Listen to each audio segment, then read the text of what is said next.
Hello everyone. In this video, I want to speak about Jupiter stationing direct in Pisces. This is a really interesting stationing. I always give a lot of attention to these stationing points. And I always say it's helpful to understand these transits, these stationings, in context with where it's coming from and where it's going, right? So Jupiter has gone back into Pisces and it's stationing direct right next to Neptune squaring this Mars. That's a very particular kind of context.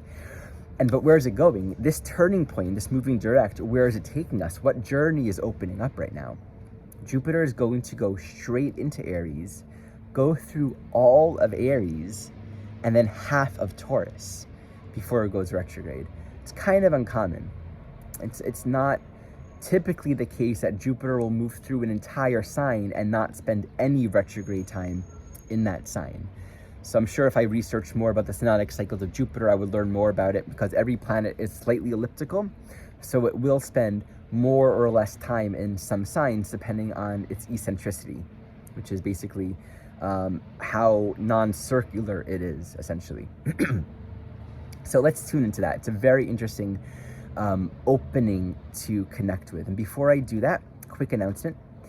The 2023 Heart and Soul Centered Astrology training program is now open for enrollment. This is a year-long training program. You can enroll for that or just the first half, which is the Essentials course. The Essentials course is all about the basics, the basic philosophy of evolutionary astrology, as taught by Jeffrey Wolf Green, the meaning of the signs, the houses. We spend a lot of time learning about the planets, applying them in houses and signs. It's all about grounding in the evolutionary meaning of all the basic ingredients of the natal chart. It's a beautiful course. It's really helpful for deepening our essential understanding of the basics of astrology from a soul perspective.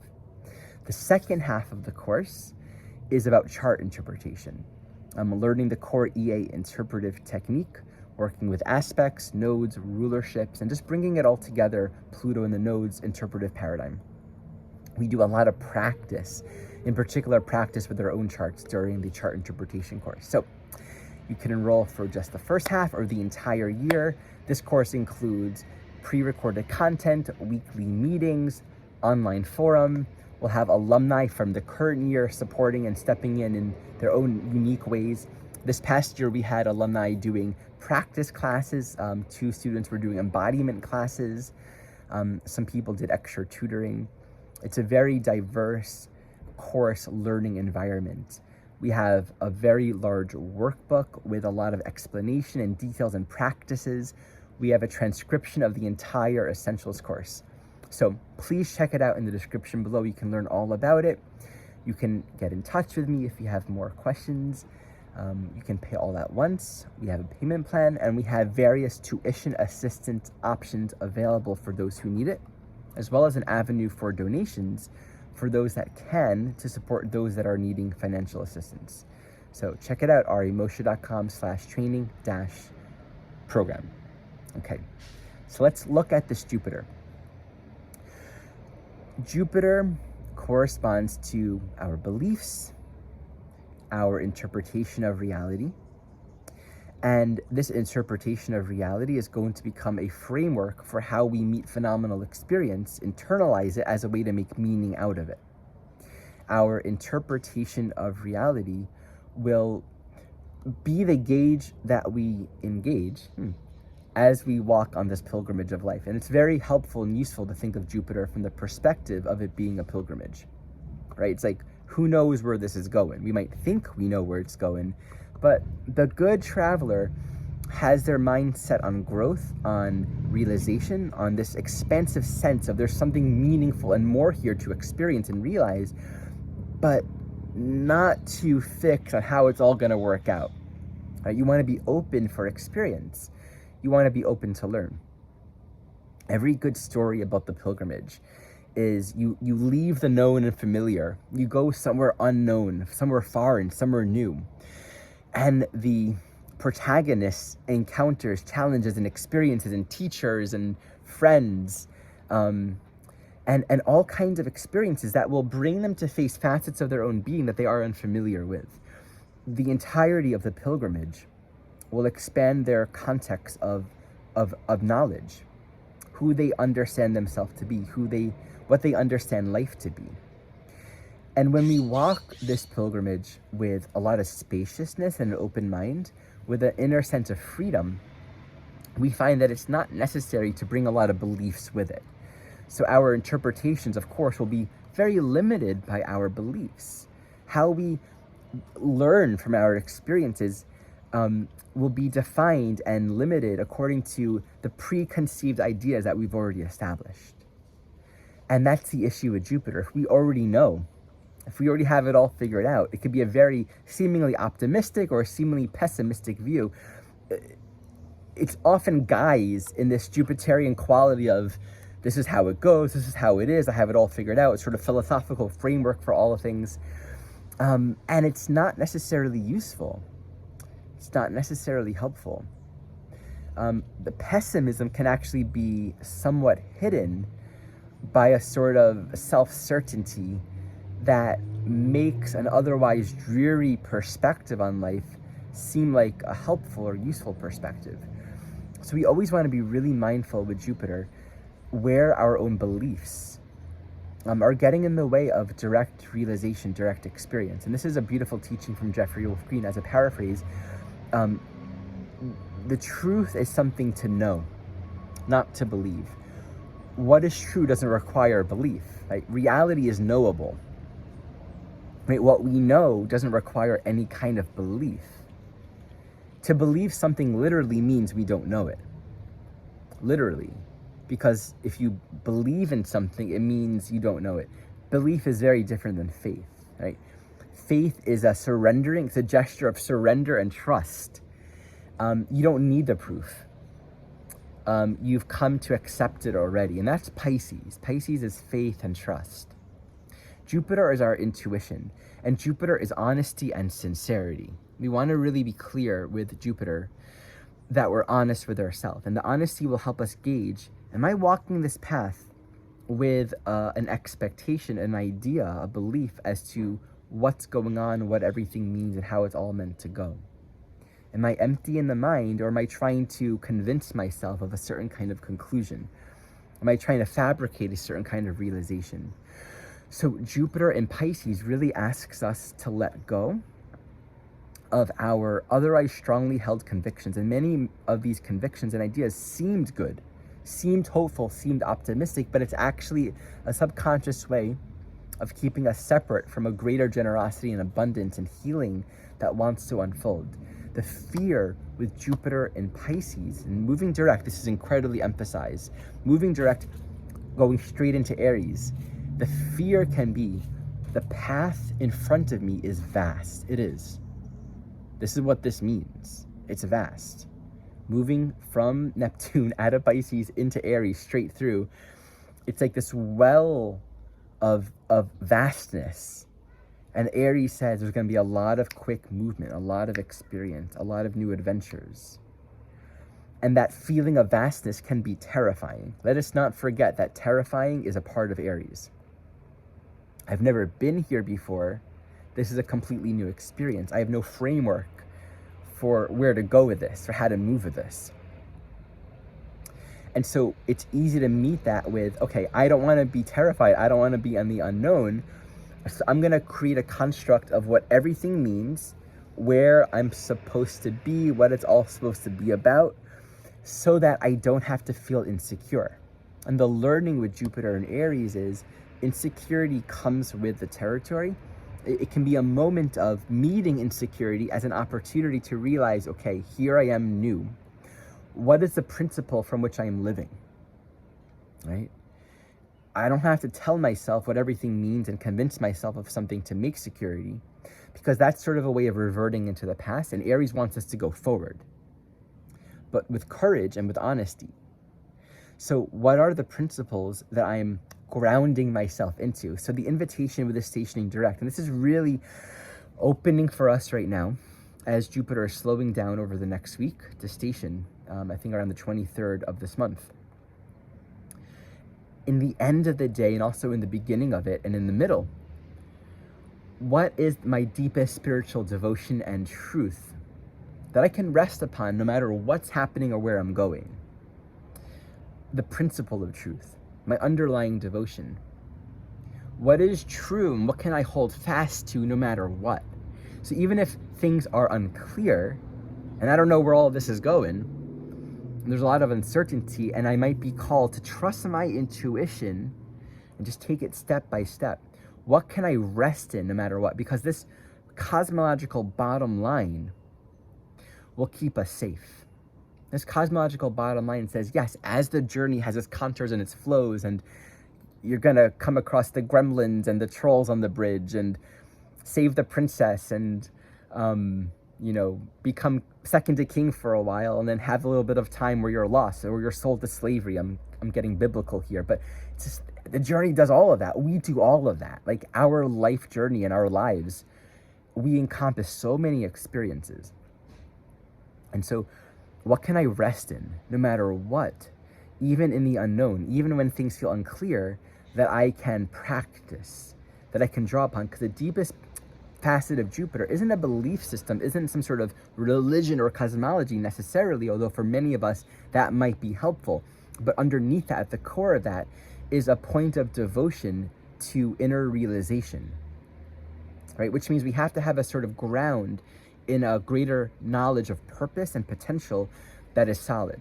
So the perspective that I want to offer here is, think about when we die, when we leave this world, and all the times that we've left this world, to review and go over everything. There's a sort of universal realization. And I come to this often when I just think about, ending this life. What are the things I'll have looked back on and, regretted or felt like, oh, I could have seen that differently? And it's where I didn't offer my love, where I chose to go into fear, where I chose to live in fear, identify, act, speak, move from fear. I could have been kinder there. I could have been more accepting, more forgiving. I could have chosen greater tolerance and patience and kindness and compassion there. For myself, for others, for my children, for all of my relations. Just like every little part of our life where at some point we felt like right now, fear, anger, separation is justified. Those are the moments where we'll come back at some point inwardly and look back at it and be like, okay, those were the moments where I had the opportunity to rest in my deeper commitments to truth. That's where I had the opportunity to ground and rest more deeply in my allegiance to a greater spiritual principle that is always true. And I think when we have a broader perspective of the greater scope of our life journey, we realize, oh, there's never a reason for any of that. There's never a reason to actually live in fear. I mean, the Course in Miracles and all the greater teachers really give that fundamental bottom line teaching. Anger is never justified. Fear is never justified. Of course, we think it is, and we want to believe it is, and it would be invalidating and insensitive to ever tell that to someone when we're feeling angry or feel justified in it. But as we grow spiritually, we realize, okay, our anger is actually not about the thing we're angry about, right? The anger itself is rooted in something deeper, and it ultimately always points back to who we think we are. Our fear is not about what we think it is. It comes back to who we think we are. Where we feel that we can be threatened points to who we think we are. Self-realization. So I had a dream once. It's one of those beautiful dreams where I'm like, I can't believe I was just told this. Something like, if you were enlightened, you wouldn't get angry.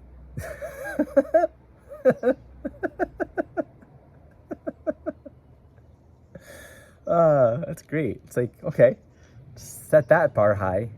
It's like straight up. Hey, if you were enlightened, you wouldn't be angry there.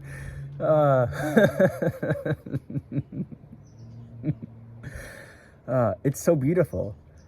It just points back to there's another way to look at this. It points back to perhaps here too, you can take some space to just consider, perhaps I don't know why I'm upset. Perhaps this is pointing back to a threshold of growth that I might choose to embrace or resist. And life challenges us. That's what this school of life is, right? We're challenged, we're pushed. We get to these edges that are beyond our comfort zone that feel incredibly vulnerable for us, right? And I think that's where our growth is meeting those places and drawing upon a deeper commitment to our spiritual practice. Not abstractly, but practically, actually. Spiritual practice, not abstract. Practice is practical. It wants to be applied. It wants to be lived. And that's where all of the sweet growth is for us right now. So I really just see this time as an opportunity to find a quality of certainty and clarity and ground in the midst of all that we don't know, all that feels uncomfortable, but to say it doesn't matter. It doesn't matter if I don't understand the particulars or what to do or where to go. I know what my commitment is in terms of how I want to be. How do I want to be? How do I wish to be present in this life? What's my deepest commitment in that regard? I think we can really let go of the future and what it looks like when we give ourselves the permission to rest in that. One more thing, one of the issues with Jupiter can be that restlessness, the seeking, and that insecurity. The insecurity of Pisces and stationing points are always kind of, they're scary because it's a new turning, right? I don't know where this is going. The fear of Pisces is I want to hold on to something. Tell me what's going to happen. Am I going to, is it all going to work out okay? So the instability of Jupiter and Pisces can be endless seeking, hoping, wishing, seeking, looking outside to teachers, to dreams, to all kinds of ways of gathering psychic insight and perspective to feed that internal sense of emptiness. Jupiter and Pisces can be facing this great void of fear and emptiness and uncertainty. How do I know it's going to be okay? And what's the teaching of Jupiter and Pisces? Trust that it is okay.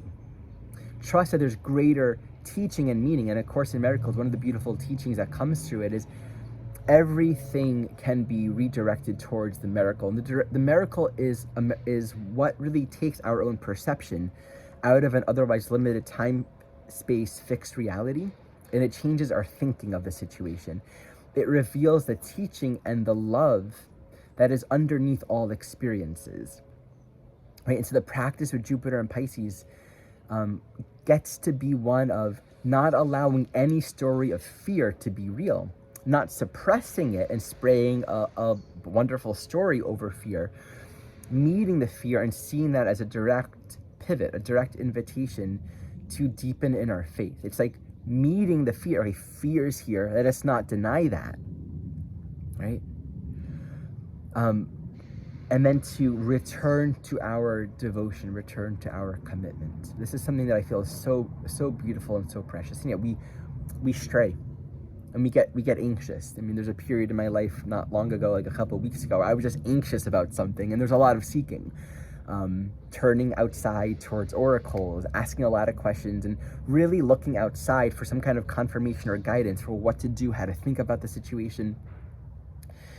And it was depleting and exhausting, and ultimately brought me back to the only thing that I can really rest upon, regardless, which is I'm going to choose the path of love and trust that all that's needed is provided. And in giving my attention to this path of love and cultivating who I wish to be, it also says this intelligence of life that holds it all is guiding all circumstances for the greatest good. And sometimes we just don't understand where that's going, and that's okay.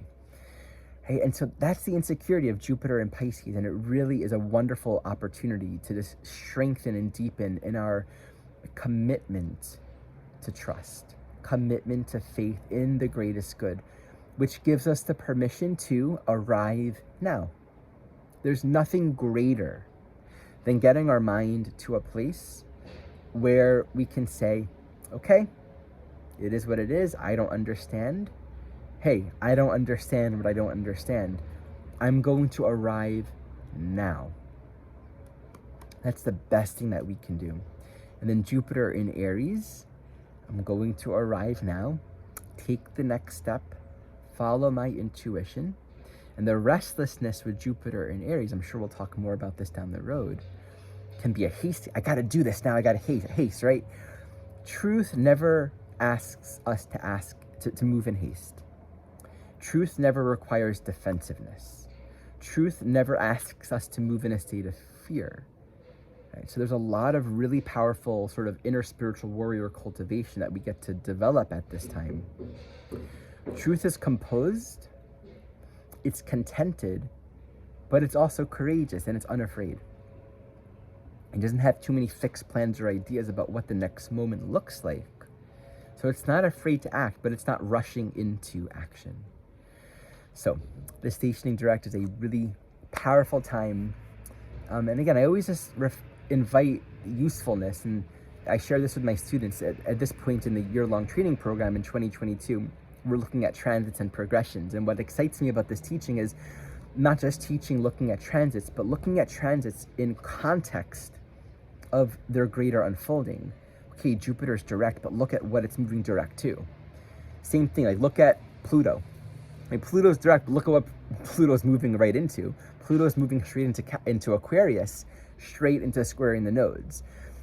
So then we can understand that what's unfolding in our lives right now is happening in context with a greater unfolding to a particular stationing point, a particular moment within a greater unfolding context. So hopefully this is helpful. Once again, check out my course in the description below. I'm very excited to start this new training program. Thank you for watching.